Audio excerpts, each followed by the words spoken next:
After 40 years on this bench, I thought I had seen every kind of pain, every type of hardship that could walk through my courtroom doors. But on that cold Tuesday morning in March, a woman walked in carrying a burden so heavy, so unimaginably cruel, that it broke something inside me. What she told me about where she had been just 24 hours earlier, what had happened to her in the moment she should have been grieving, I still get tears in my eyes thinking about it. And when I heard the full story, when I understood what the universe had done to this poor soul, I had to make a decision that went beyond the law. Let me tell you exactly what happened that day. Because this is a story about compassion, about humanity, and about what we owe each other when life delivers its cruelest blows. But before I tell you this whole story, do me a favor. Hit that subscribe button and drop a comment telling me where you're watching from, because what I'm about to share with you is something that needs to be heard. Trust me, you won't want to miss a single word of this. I've been a municipal court judge in Providence, Rhode Island since 1985. That's 40 years of seeing people on their worst days. 40 years of listening to stories that would break your heart or make you believe in the goodness of humanity all over again. Every morning, I wake up at 5:30, I make my coffee strong and black, no sugar, just the way my father taught me when I was a girl.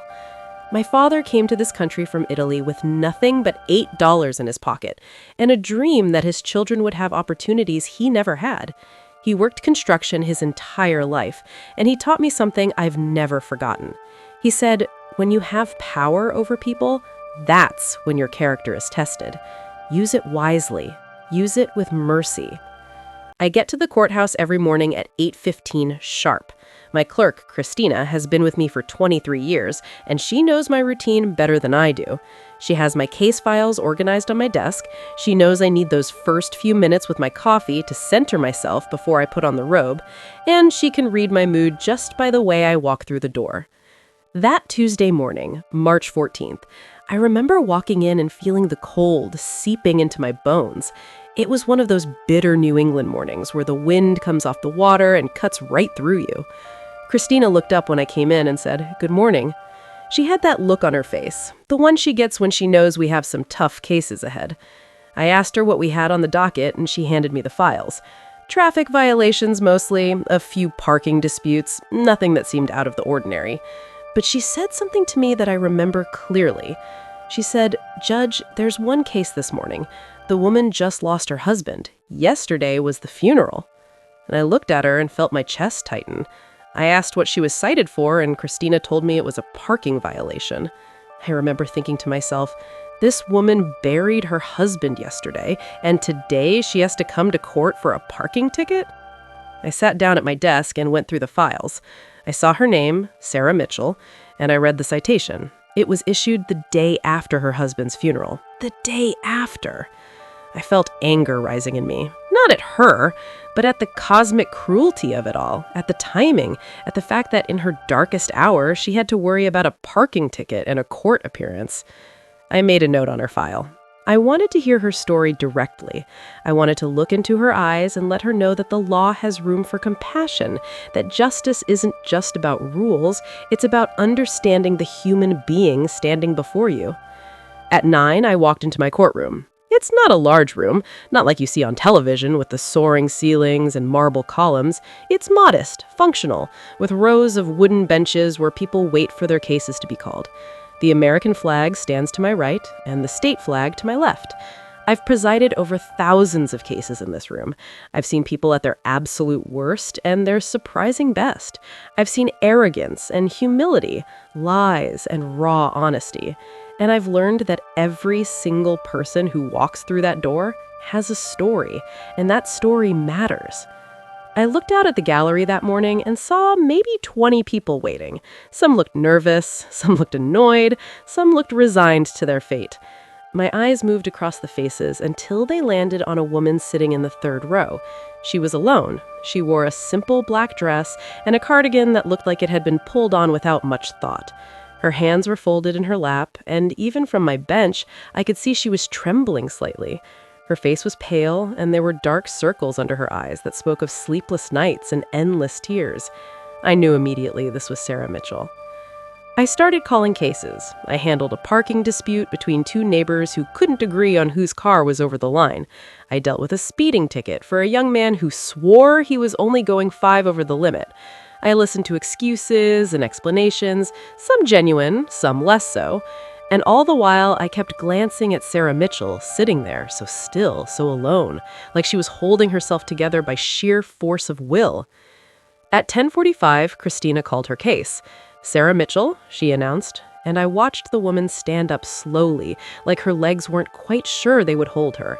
She walked to the front of the courtroom with small, careful steps, and when she stood before my bench, I looked up at me and I saw in her eyes a depth of pain I'll never forget. These weren't the eyes of someone worried about a fine.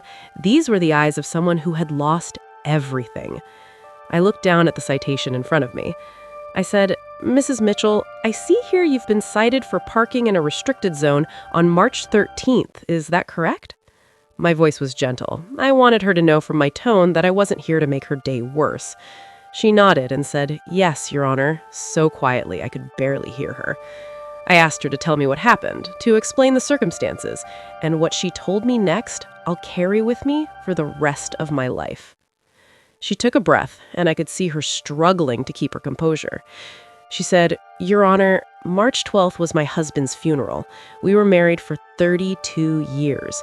He had cancer. It took him in 6 months." Her voice cracked on that last word, and I saw tears start to stream down her face.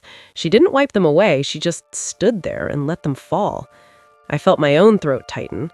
I've heard thousands of stories in this courtroom, but there's something about a widow's grief that cuts through every defense you build up as a judge. She continued, and I could hear the effort it took her to speak.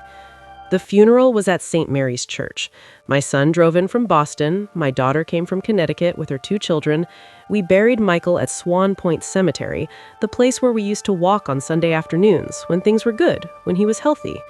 She stopped and closed her eyes, and I gave her time. I didn't rush her. In my courtroom, people get the time they need to tell their truth. "After the burial," she went on, "everyone came back to our house. My house. I can't call it our house anymore, can I?" She looked at me with such lost confusion that I felt my heart break a little. People brought food, they told me stories about Michael. They meant well, but all I wanted was for everyone to leave so I could be alone with my grief. By evening, everyone was gone. My children wanted to stay, but I sent them home. I told them I needed to be alone. I leaned forward, listening to every word. I said, "Mrs. Mitchell, I'm so sorry for your loss. Please take your time." She nodded and wiped her eyes with a tissue she pulled from her purse. "That night," she said, "I couldn't sleep. I couldn't be in our bedroom. Everything there reminded him of him. His reading glasses on the nightstand, his robe hanging on the back of the door. I couldn't breathe in there. So at 2 in the morning, I got in my car and I just drove." I understood that immediately. I've been married for 48 years. I can't imagine losing my spouse. I can't imagine that kind of emptiness. I nodded for her to continue. "I drove to the places we used to go together," she said. "I drove past the restaurant where he proposed to me 40 years ago. I drove past the hospital where both our children were born. I drove past the park where we used to take them when they were little. And then I drove to the cemetery." She paused and took a shaky breath. "I parked outside the gates. They were closed, of course. It was 3 in the morning, but I could see where we had buried him just hours earlier. I could see the fresh earth. And I sat in my car and I talked to him. I told him I didn't know how to do this without him. I told him I was scared. I told him I was sorry for every argument we ever had, for every time I was impatient or unkind. I told him I loved him." The courtroom was absolutely silent. I could hear the clock on the wall ticking. I could hear someone in the back row sniffle quietly. "I don't know how long I sat there," Mrs. Mitchell said. "Maybe an hour, maybe 2. I lost track of time. When I finally looked up, the sun was starting to rise, and that's when I saw the parking enforcement officer writing me a ticket. I was parked in what I guess is a restricted zone right outside the cemetery gates. I got out of my car and I tried to explain. I told him I had just buried my husband. I told him I wasn't thinking clearly. But he said he had to write the ticket. He said he was sorry, but rules are rules. I felt something hot surge through my chest. Anger, pure and simple. Not at Mrs. Mitchell, at the system that could be so cruel, so inflexible in the face of human suffering. I looked down at the citation again. The parking enforcement officer's signature was there. The timestamp showed 5:37 in the morning on March 13th, less than 12 hours after she had buried her husband. I looked back up at Mrs. Mitchell and I said, "Ma'am, let me make sure I understand this correctly. You buried your husband on March 12th. That night, overcome with grief, you drove to the cemetery in the early morning hours to be near him. And while you were sitting in your car grieving, trying to find a way to go on, you were given a parking ticket?" She nodded.